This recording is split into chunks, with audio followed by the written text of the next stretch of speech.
Joining me now, outnumbered co-host and former White House Press Secretary Kayleigh McEnany, Fox News contributor and president of Independent Women's Voice, Tammy Bruce, along with director of the Free Enterprise Project, Justin Danhof, who's got a brilliant idea on how conservatives can use shareholder activism to challenge woke corporations. Kayleigh, all this alignment of corporate America with the Democrats, to me, in one sense, it's helpful because it confirms the historic political realignment led by President Trump to make the Republican Party the party of the working class, while the Democrats become the party, as I've put it before, of the rich, white, and woke. That's certainly true. There is a definite realignment, but this should frighten every single American, what you just went through. Because look, you had Joe Biden calling for this, and I know he's tried to distance himself, but he said he strongly supports this. Wink, wink, nudge, nudge, go ahead and do this. Now he tries to backpedal amid criticism, but we know that Democrats control social media. They covered up for Hunter Biden and buried that story on Twitter. We know they control the media, which in lockstep, likewise, completely covered up that story. We know they control Hollywood, but now they control these big-time corporations that can just decide based on no facts. Georgia expanded voting rights. 33 other states have voter ID, but just based on that, they can just pull the lever and bankrupt $100 million from this state and hurt minority-owned businesses. It makes no sense, and it's frightening. And as I was saying, Kayleigh, I mean, these CEOs are lying. I mean, there's no other way to describe it. They're lying because, look, I said in my opening statement there that either they're lying or they don't know what they're talking about. You have to believe that these CEOs, with their sophisticated staffs all around them and, you know, highly intelligent people, they know what they're doing. And so you've got to assume they are actually lying. That is outrageous. Yes, you're exactly right. I mean, look what this law does. They basically make permanent ballot drop boxes, which didn't exist prior to the pandemic, expand the days you can vote, so they expand the opportunity to vote, and solely add voter ID in Georgia, which, as I mentioned, 33 other states have.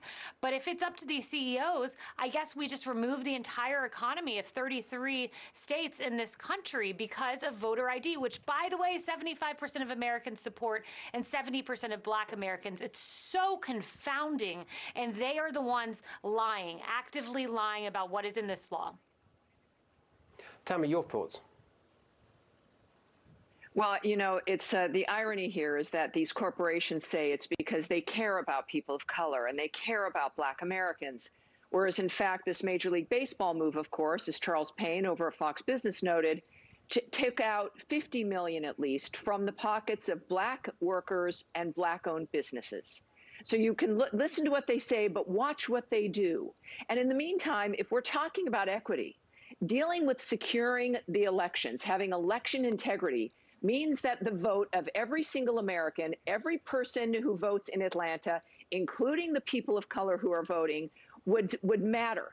Because otherwise, when you're having someone who is a foreigner or someone who is voting 3 or 4 times, erases those legitimate votes of the American people. And last time I checked, that's people of all colors, all creeds, different ages, men and women, transgender people, gay people. None of us win when our vote gets erased. So what they're doing is reinforcing a framework here that, one, suggests that people of color are too dumb to understand how to get ID, which has been obviously is absurd and in and of itself racist, but taking money out of the pockets of these people, with Atlanta being hit as hard, if not harder in some ways, with the pandemic as every other American city. So these are, it's hypocritical, it's damaging, it does the opposite of what they say it will do. And when it comes to lying or just being dumb, let's remember, Steve, that the people surrounding these CEOs are now a generation that has emerged out of the woke academy. They went to business school. They went to law school. They went to journalism school, and they're all in there. And that's what they were trained in, is this kind of nuclear war against logic and reason. And these older individuals perhaps are thinking, well, they wouldn't lie to me. They must know what they're talking about, but they don't. So it's a combination of the malevolent feeding information to the naive and to, well, the political. And that is going, I think, going to damage clearly a number of American corporations. Exactly right. And that's why I wanted to explain the origins of this wokeism for people who might think, oh, this just sort of popped up last summer after George Floyd. No, this has been an ideological campaign that's been in development. It conquered the American universities starting in the 1960s, and it's been moving through our institutions. This is the culmination of a very, very long ideological process. But Justin, in response to what I said last week, and every time we talk about this, so many people say, well, what can we do about it? Especially when you see, as Kaylee was saying, these powerful corporations that control so much of our economy and our daily lives. How can we stand up to this? How can we challenge it? You've got a very practical answer to that question. Sure, Steve. I've got a great idea that's very simple. Let's vote. Let's vote the bums out. And I'm not talking about voting out the swamp in Washington, D.C. I'm not talking about political votes. At every publicly traded company, there are two sets of very important votes that take place every single year at their annual shareholder meeting. The first is for the corporate directors, and the second is for shareholder proposals. So let's focus on the first. Are you mad at Coca-Cola? Good. If you're an investor, let's vote the whole board out, not just the CEO. If you're mad at Delta, let's vote Ed Bastian out. Because the evidence bears out that what happens at corporate annual meetings is shameful. And it's shameful if you're a conservative investor. Because what we have is the equivalent of a red state election or a purple state election that goes blue every single year because the left coalesces their organizations and their money together to vote. And the evidence bears out that the conservatives just don't. We ignore this vote at our peril because, as you mentioned, and the origins of this wokeism, politics is downstream from culture. That's what the left knows, and that's what the right ignores. And I'm glad we're over the target today talking about it, because let's talk about the second subset of votes. Shareholder proposals. These things often seem nuanced or mundane, but they are tremendously important. And guess what?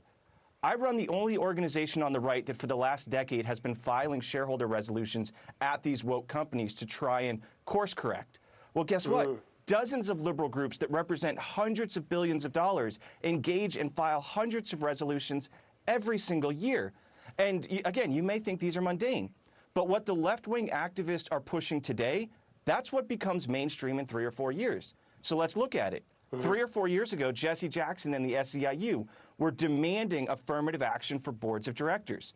Fast forward to today, it's Goldman Sachs who says they won't finance your IPO unless your board is sufficiently woke. It's NASDAQ, who literally has a plan to delist any of their own companies from their exchange that aren't sufficiently woke or diverse in their eyes. And so again, in 3 or 4 years, the agent of change went from Jesse Jackson and the SEIU to Goldman Sachs and the NASDAQ. So that's why we have to stop these things in their infancy.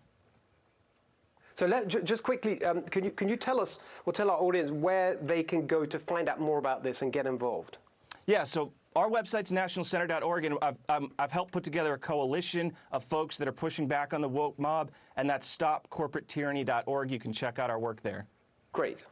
We'll also put that out on our Twitter, stopcorporatetyranny.org. We love it. Kaylee, it's been a great discussion. Round it out for us, your closing thoughts on this topic. Yeah, I just think consumer choice is the ultimate answer. It's confounding to me that the MLB would choose to try to become the NFL. The NFL didn't proactively choose to start a kneeling campaign. Their players did, and they suffered for it. And we saw ratings go down in 2017, and 50% of those who stopped watching said it was because the NFL had become politicized. And for MLB to proactively make the choice to go down a similar path, it's confounding, and I think consumer choice will ultimately be the remedy to this.